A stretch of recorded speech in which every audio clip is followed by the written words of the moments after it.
Thank you for joining us today on the show. We've got someone that I've been looking forward to speaking with since I saw him wrestle for the first time last year at New Texas Pro.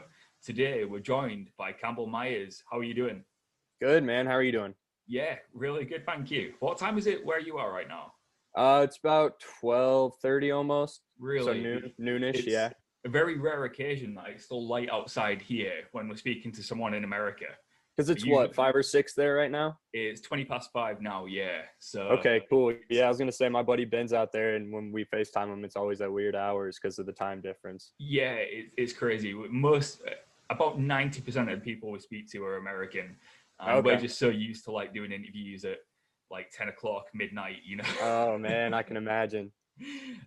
Honestly, absolutely love it though, and like I said, happy to have you on today. I've actually spoken to a couple of people we'll get to eventually, like Moonshine Mantel, Okay, someone awesome. who Yeah. the first match I saw of yours was actually against Moonshine at Gateway to Texas. Uh, Okay. Absolutely awesome show. I was approached by Keeper Bartek to do the graphics for that show. I Oh, thought, sick. Yeah, I absolutely, might as man. well check it out, and I did. Yeah, good people all around. Good people Yeah, all man, around, man. And absolutely the new brilliant. Texas crew is sick.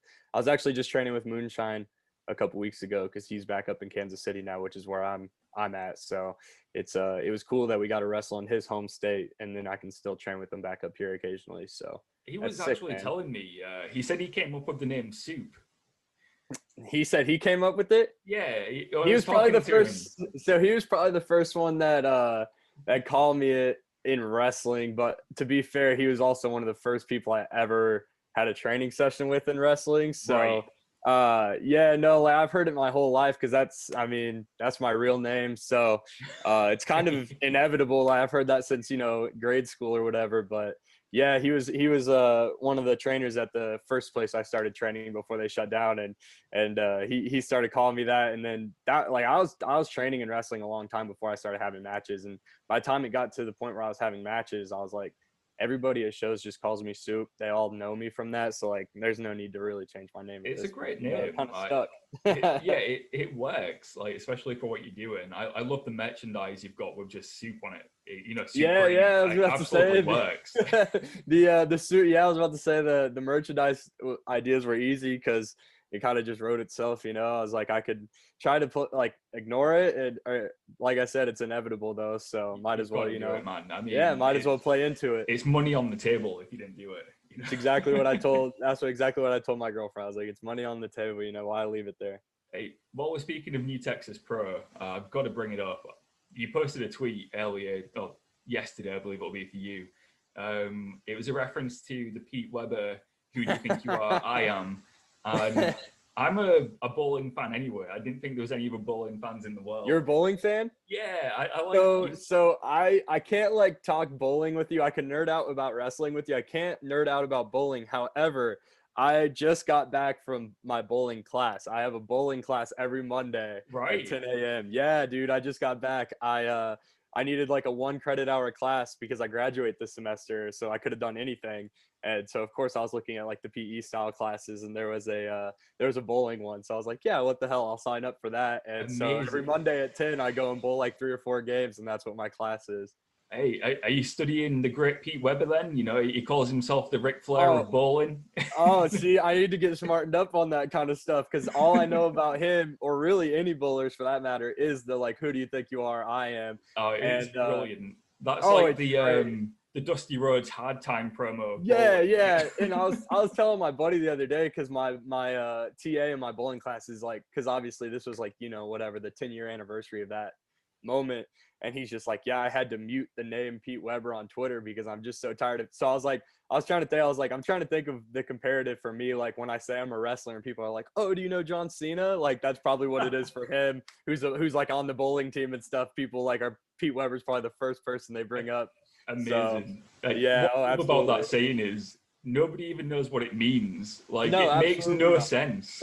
It's so good. It's Who do you so think you good. are? I am. Right. Like, as a rib, I was like, dude, when I fire up in my matches, I'm gonna start yelling that. I haven't Do done it it. yet, but I've got it. Like, I'm going to.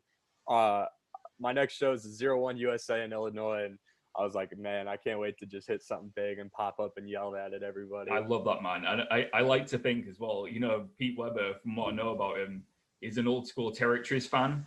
Okay.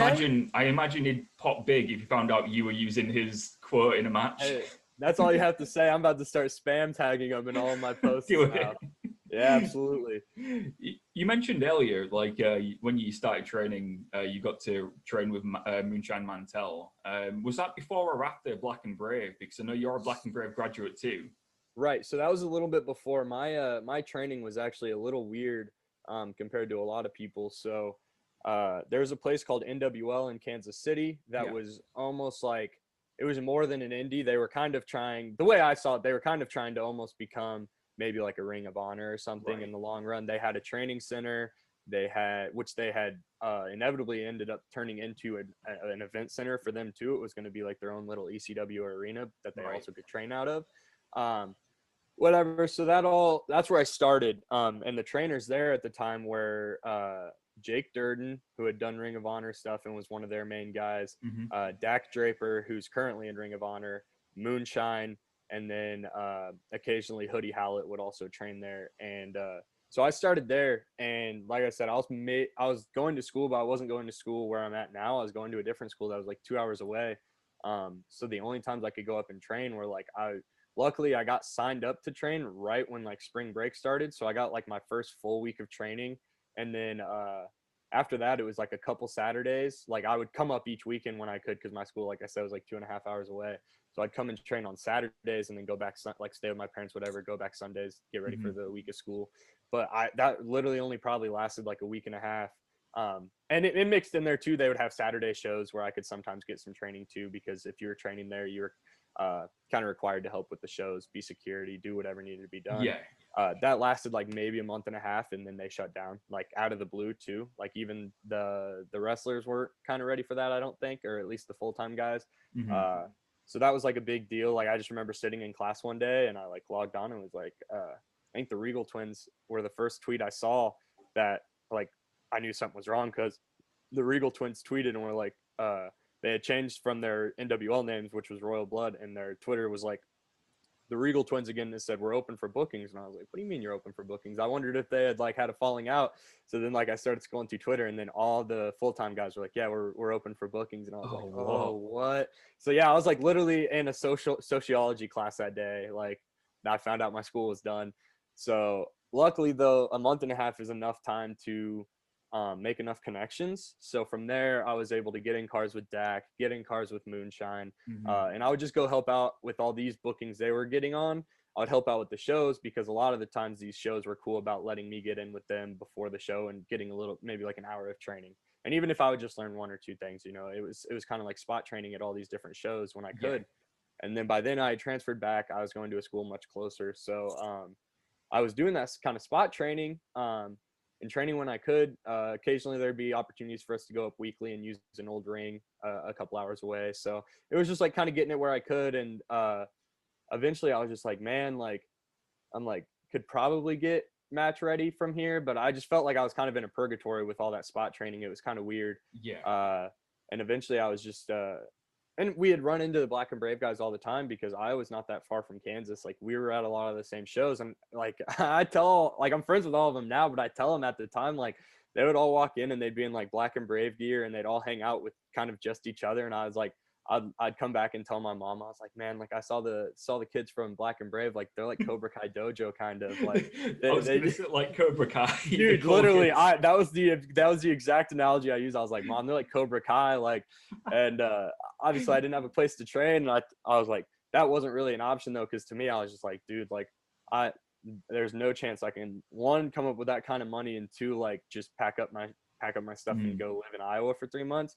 But eventually I got to a point, it was just one of those days, where like eventually you kind of reach your point where you're like, dude, something's got to give. I've got to make something happen. The spot training, like I said, kind of started getting stagnant, where I felt like I was kind of in a purgatory where I wasn't really progressing. And eventually I was just like, I think I can make Black and Brave happen. Like I was just like, I remember I was actually out of town. We were with like family reunion, family vacation out in Maine. And of course I was like the problem child, because everybody wanted to go do family stuff. And I just kind of locked myself in a room and was watching wrestling. Of I was course. having my withdrawals. And I just gotten to the point where you get kind of motivated when you're in moments like that, when you're taken away from wrestling for like a week or whatever. It's so minor. It's not a major deal at all, but it was enough to like kind of light that fire under my ass where I was like, when I get back, I want to have a plan in place. So I told my parents that night, like we were sitting around a fire out in Maine, and I was like, I think I'm just going to go home and like make Black and Brave happen. And they're like, oh, okay. And so, like I said, I'm still in school. So the big kicker was I had to tell my grandma, who's paying to put me through school, that I was going to take a semester online because I was going to move out to Iowa. She was not keen on that. That was a Surprising. kind of a hard conversation because she was not thrilled. We had not like an argument, but it was just like she wasn't keen on me taking a semester online because of wrestling. But she eventually was fine with it, whatever, and took my semester online, which a bulk of it I did just here at home in Kansas City, but I knew come May 1st I'd be moving out to Iowa, so I had my bags packed, went out there, and the rest is kind of history. That was the summer of 2019. So I trained there, and then really the best part of that is once you graduate. Sure, like the 12 weeks is cool, but like I said, I had quite a bit of training going out there. It was just kind of, I needed that last piece of the puzzle to make me feel like I was match ready, you know? Yeah. So I'd say maybe the first, and there's obviously, you're going to pick up on nuances and stuff within that first 8 weeks of stuff that you haven't done, but it's mostly moves. So like we trained and we did moves, and I was like, I've done most of this, but it's that back end where we start talking psychology, we start talking, spots, how to put stuff together. Then we start doing matches. And that's where I was like, this back end of the 12-week session really made it completely worth it.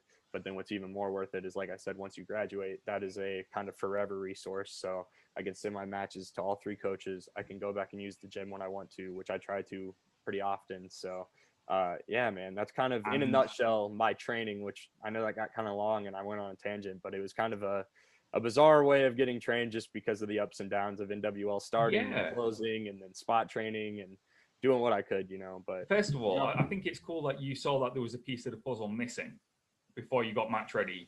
A lot of people, I imagine, would think, sorry, I just want to wrestle, and do it. But you recognized there was a part of the puzzle missing. You went and found that part of the puzzle, and now you're one of the Cobra Kai kids, that's exactly right. Like, it's so funny now. Like I always just think back to that. And like I said, I'm boys with all of them now. So like, I'll go get coffee with them when I'm in town, and we'll always just bring up that story and laugh about it. I was like, yeah, you guys were like Cobra Kai, and I felt like Danielson, you know what I mean? Yeah. And like, now it's like, now I'm that guy who like, I'll go to the show and have my Black and Brave hoodie on and mostly just kind of talk to my Black and Brave friends. Not like on purpose, like not to be mean, but it's just like, we're all boys, we're all close. So it's like, now I see, but like, at least I'm able to see how that looks from the outside. So I try to, be a little bit more outgoing, but yeah, it's funny how I was like, the first time I saw him, I was like, that's Cobra Kai. And now it's like, oh man, I love that analogy. I see it though. We've spoken to, God, I think maybe about 10 graduates now from Black and Brave. We've actually spoken to so many. We've got a playlist on our YouTube channel just for Black and Brave. I love it. It's always so cool speaking with you guys because you all say the same thing. It's like a little family, It's very, very much a family. And like I said, I'm glad I had the experience first of seeing it from the outside, because I think a lot of guys are like, oh man, like we show up to these shows and people just don't like us because we're just from Black and Brave. And then I'm like, I'm able to kind of take a couple steps back and I'm like, no man, like you got to understand from an outsider's perspective, when I saw you guys, it was Cobra Kai. Like you guys were in all your Black and Brave gear. You only talk to each other. And now I get it. Now I get it from both ends, which is perfect. Cause now I can kind of say to them, hey, this is how it looks to other people. But also on my end, it's like, oh, like I kind of get where they're coming from too. Like these are my boys. Why wouldn't I hang out with them? Is there any chance you could get Marek to do a t-shirt that's like the Cobra Kai theme t-shirt, but Black and Brave? Like I'll tell you what it is. I hope Marek sees this too. This is what it'll be. I'll pitch that idea and he'll be like, and then he'll do it and he'll be like, guys, I just had the greatest idea. And if it's, you know what I mean? Like it'll be great. I really hope he hears that part of this, because that's what it'll be. It'll be, and then like if he does it and it does well, he'll be like, guys, this is the best idea ever. Oh, I love Marek so much. But yeah, that's great. He was the first person we spoke to from Black and Brave, and I couldn't believe, like, I grew up watching like IWA Mid-South, one of the first independents I watched. Absolutely. And it was him and Tyler Black ripping up IWA Mid-South, Dude, And I steal stuff from their old matches from right, IWA all the time. I was going to ask if you've watched any of their old matches. Oh yeah, I was admittedly kind of ignorant on some of that stuff. I hadn't seen too much of it, and my friend Manders, you probably know, Yeah, you probably heard of Manders. So I used to live with him when I trained at Black and Brave. He stayed at the bunkhouse, and he's like, "You've never seen their old IWA stuff?" And I was like, he honestly has introduced me to so many types of wrestling that I've never watched, but that was one of them. And he's like, "Oh my god, like, come sit down, like, make your food, like, we got to watch this now." And so, like, he showed me a couple things, which was enough for me. And so I was like, man, I'm gonna go watch some of their old stuff. And oftentimes I'll see something in a clip and I'll like screen record it and send it to Merrick, and I was like, hey, how do you do this? I'm gonna start doing this or something like that, you know. Even when I was in training, I was like, hey, I saw yeah. you do this move, can you tell me how to do it? And there's been times like he'll teach me how to do it. He'll always give you like the story behind the move. There's a sick move he used to do called Hobart the Friendly Move, and it's like a reverse hip toss, and he'll like sit out with it. So reverse hip toss, they'll take like a face bump. They do like a backflip kind of. Right, They'll yeah. take a face bump and you sit out with it. And I saw it and immediately I was like, rewind, send a video of it to him. I was like, hey, I want to start doing this. How do I do it? Taught me how to do it. And he's like, you know the name of that move? And I was like, no. And he's like, it's Hobart the Friendly Move, because I came up with it. And then we were going to a show in Indiana and drove through a town called Hobart. So I said, that's it. I'll just call it Hobart the Friendly Move. But it was just like little things like that where it's just like you'd pick up on because I'd send him stuff. And I kind of introduced my buddy last time I was in town, Conan Lycan, who's blowing up. Dude's a stud, absolute stud.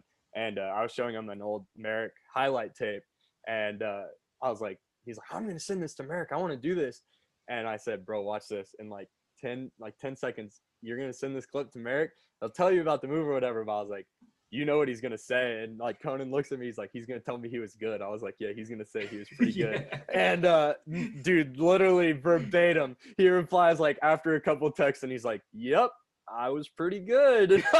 I was like, Conan, we both called it, and we saw him the next day at the gym, and we were like, we called that text before you sent it, and he's like, oh, that's hilarious, you know. Merrick's hilarious, dude. That's my boy. I love Merrick. I love all the coaches. All of them are great, but yeah, me and Merrick get along really well. He is such a cool guy. Who was in your class then? I mean, you mentioned a Ben earlier. I'm guessing that was Ben Carter? So yeah, Ben wasn't in my class. He was the summer before me, I believe. He was him and Conan Lycan both, and my friend Solomon Tupu. That's kind of my friend group from Black and Brave for the most part. There's a few others like Jay Marston and stuff, but those three were all in the same class the summer before me. But Solomon stayed out there, so that's how I became friends with him, because I moved out there, and then he was out there already. Conan moved back to New York, so I didn't even meet him until just like a month ago, if that, like a few weeks ago. But Ben, he's obviously from the UK, but he was playing soccer here on scholarship. Yeah. So that summer that I was in training, he came and stayed a couple months that summer, and we just hit it off. So me and Ben got real close the summer I was training, and then every time I would come back, he'd be in town and we would kick it. So I came back last year, like right before the pandemic. I came back to Davenport for my spring break.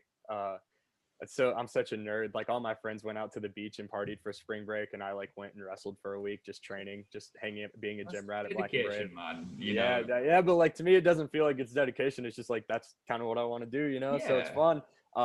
So me and Ben spent spring break together, literally just like training, running spots all day long, and then I went out again a week in June and did the same kind of thing. Just spent a week training, running spots, hanging out, working out. And then, yeah, I went out again in March. And since then, Ben's obviously been signed. So he wasn't out there, but Conan had moved to Iowa by then. So I stayed with him and Solomon Tupu. And we still got good work in, got some shows in. So he's killing it right now, is Ben, isn't he? He's a stud. Like I said the same thing about Conan. Solomon falls in that group too, dude. Those three, like their class was really solid, I think. In general, but like those three are all killing it. They're all kind of making their own way too. Solomon and Conan kind of got thrown a bone for the GCW 24-hour show, and they both killed it. So I'm glad to see all of them blowing up. And then, yeah, like you said, man, Ben's killing it on NXT UK. I try to keep up on everything he does weekly. So, dude, it's just like iron sharpens iron. Like I'm not like per se like I'm not like getting talked about or on that level yet, but it's just like I told a couple people the other day, it's like, dude, those are all like my friends. And so it's like iron sharpens iron. Like the more, like every time I go and spend a week in Davenport with those guys, I come back and I just feel like I'm a better wrestler. Well, Like, I'll say it now. When I spoke to Kiefer, when I spoke to Moonshine, mhm. both of those interviews, your name came up. Yeah, And yeah, and it's a slow game. I play the long game, but it's just like every time I come back from Davenport, it's like, damn, even if we didn't get in the ring as much as we wanted to, or didn't do as many things as we wanted to in the ring, it's like just being around people that are like-minded as you. So it's like, yeah, I feel like I get there and we're immediate. Like I said, when I went out 3 weeks ago at the beginning of March or the end of February, that was the first time me and Conan had even met, but we had mutual friends and we all had the same goals. So it was like just meeting up with an old friend. Like, I walked in and we had texted and have each other on socials or whatever, but like walked in and we immediately clicked. And like, so me, him, Solomon, Ben, it's just like, we all have the same mindset. So it's so easy. It's just like, it's so cliche and I've said it 1,000 times now, but it really is like iron sharpens iron, because especially being out here, I'm in a college town. Nobody else, nobody else is like wanting to go do, CrossFit every day and then train every night for wrestling. It's like, I'm not surrounded by the kind of people that are, wanting to do the same thing as me. So it's very refreshing when I'm able to go spend a week and be around people that want to do the same thing as me. I really do think you're going to be spoken about in the same sentences as those guys, though, because we said to Moonshine and Kiefer, like the amount of blue chip potential you've got is incredible. You're what, 22? Yeah. 22. You're a tall dude. You're athletic. You've got good look. You smooth in the ring. Moonshine was saying, for a guy like your height and everything, you can move. Like, you're a talented dude. I really do think you're someone that's going to be, like, as soon as this pandemic's over, when things are getting back to normal, I think I was saying to Moonshine, I hope to see you wrestling further up north in the East Coast, doing all those shows. Right. Is that something you want to do? Because I feel like it's only a matter of time. Right. Yeah. No, dude, I appreciate that for sure. That's really cool to hear. Yeah, dude, 100%. And like, I try to not use the pandemic as like an excuse for like not blowing up, but at the same time, it's like, dude, we are in a literal worldwide pandemic. So some of the stuff my hands are tied. Put yourself some slack. Yeah. I try, I have to kind of pull the reins back a little bit. But yeah, no. I even like shot a text to Conan and him the other day, and I was just like, hey man, like, pretty much I graduate this semester, so like that's a whole nother like load of stuff on my plate. But it's like, I was like, I'm ready to like, because they're a lot of their opportunities have come through just hard work and helping out at these shows. And so I was like, man, I'm ready to get in there and just help out. Like, when I'm not booked, I'm hopping in with you guys. And they're like, dude, we've always got an open seat for you, pretty much. So yeah, when the pandemic's over, man, like, I think that's going to be kind of a telltale sign of who's ready to get back at it and who's not. I hate to kind of sound negative or whatever, but like, there's like, just like any line of work, there's like a lot of people that are frauds, and social media can play a kind of hang a curtain over that. So it's like, when the pandemic's over, and I'm not saying people are using it as a crutch. The pandemic is very serious. You know what I mean? Like, I'm not judging anybody that's not going out, because it's like, it's a calculated risk just to go wrestle. However, it's like, when that's over and everything's back to normal, we'll see who is like, it'll kind of expose who's like really been putting in the work and who's been talking about putting in the work. And so yeah, I'm just ready for that to happen, man. It's so cliche. I've said this to a few people, but it just kind of feels like a caged animal. Like, you know what I mean? Like, I know what like you mean. not like, oh, I'm such a beast, I'm such an animal, but it's just like, dude, I'm kind of confined right now, and I just like have so many ideas, so many things I want to do, like in the ring, so many like gear ideas. Even it's just like, from everything from visuals to entrance music to moves to spots, like the whole nine, dude. I just have so many things I want to start kind of like getting out there and getting in front of people. So I'm really excited to see how it goes down. It's good to have that drive though, especially if there's a silver lining to the pandemic. I've said it to a few people. It gives you time to focus on things you might not have had the time to focus on before. Oh, 100%. I know you've got shows coming up soon with New Wave Pro, and another reason you know that is another person who mentioned you was El Joseph from New Wave Pro. He had a lot of positive things to say about you. Dude, so Earl's great. Forward to your upcoming matches with New Wave. Yeah, I'm super stoked for that. So a lot of my bookings as of late have come through like 0-1, and we had a couple at Magnum Pro in Omaha. And so I've been tagging with my buddy SK Bishop. We're a tag team, and it's been great. Like, I love tag team wrestling. I love tagging with Bishop. But with that comes the fact that, like, I haven't done a whole lot of single stuff lately. So New Wave's giving me an opportunity to do some single stuff with two of my best friends. Like I said, Jay Marston and Conan Lycan, two top-notch wrestlers. So I'm super stoked for New Wave, dude. And it kind of sucks because I keep seeing the match graphic, and then I have to remind myself, like, oh, it's still 2 months away. Like, yeah, it's like I just like biting at the bit to get after it because I just know we're gonna have fun. I know we're gonna have a great match. It's just exciting, man. And like, I haven't wrestled the Indiana scene a whole lot, but that's obviously been a scene that's been blowing up during the pandemic. So it's like I'm excited to get the like fresh eyes on me. I've done a couple seminars up there. I did like a Paradigm Pro pre-show once when we were running the premiere stuff there. So it's just like I'm excited to get out there in front of those eyes again and kind of be like, hey, just because I'm not from Indiana, you know, like Kansas City, Omaha area, and everybody that's here will tell you it's just a black hole.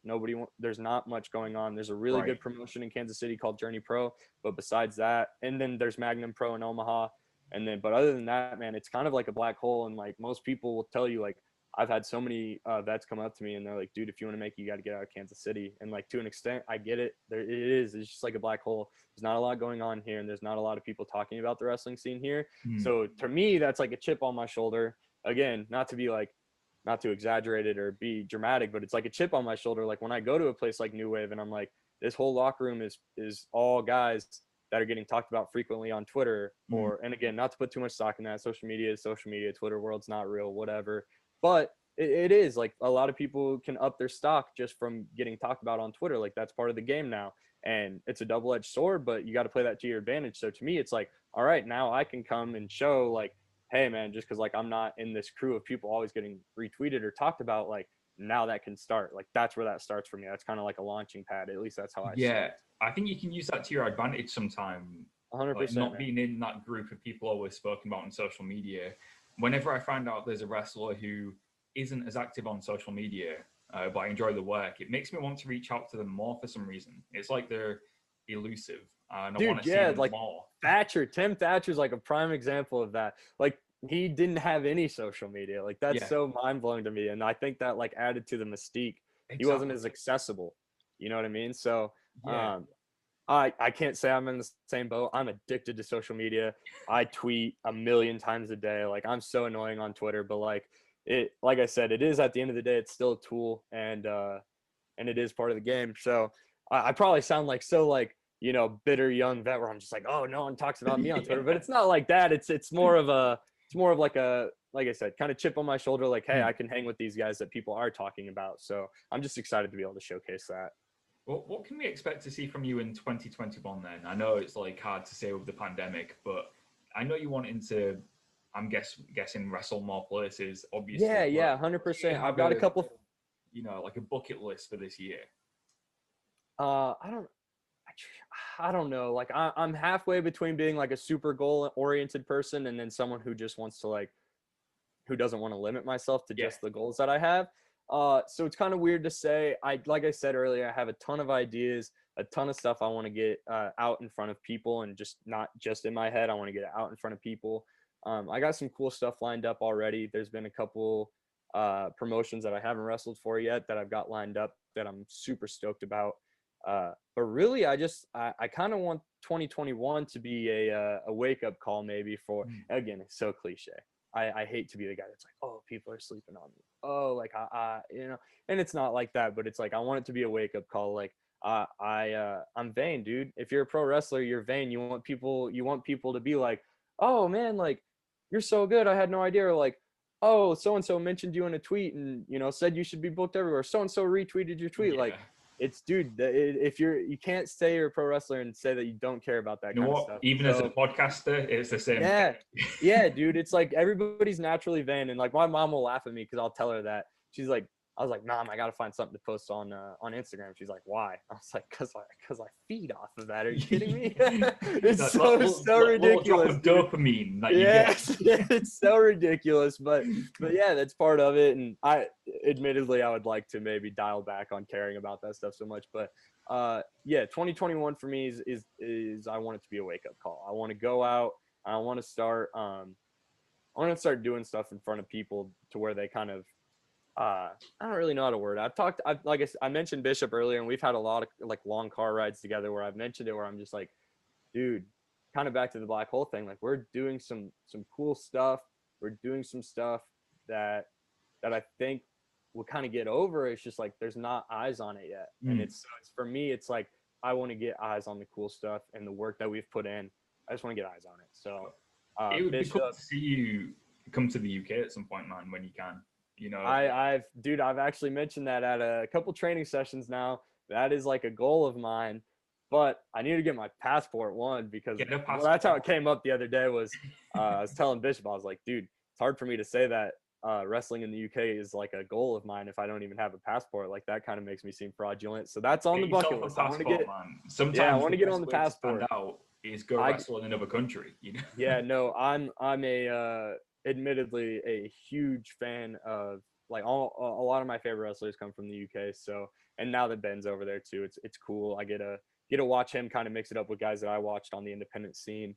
And no, I actually me and Bishop got to wrestle the besties in the world the other day. And a couple years ago, they went over to the UK and got, obviously super over there. Yeah. So like, I was just picking their brain, like, hey man, like what's it like in the UK? Like, what's the differences? Like just really trying to get the most out of them about their trip to the UK. And they had nothing but great things to say, obviously. So I'm definitely putting that down as a goal, a bucket list thing that I would like to do at some point is get over there. What I find funny about Ben is, even though he's from the UK, he hadn't wrestled on mainland UK before.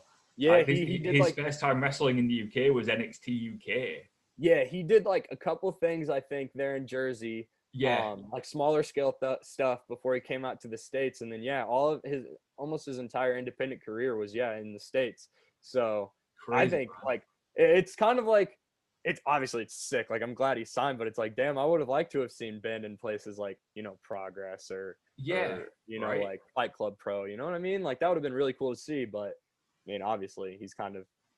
I guess you're just gonna have to do it instead. Yeah, I'll have to do it instead, right? Yeah, no, I've been really stoked that a lot of that stuff's ending up on the network too, making it a little bit more accessible for me to be able to watch. So yeah, I've really been enjoying that stuff. And then, like I said, just being able to wrestle the besties and then pick their brains. Like, hey man, eventually I want to go to the UK. So like, what'd you guys see? What was it like for you guys? How was your trip? And yeah, man, it was really cool to just be able to hear about.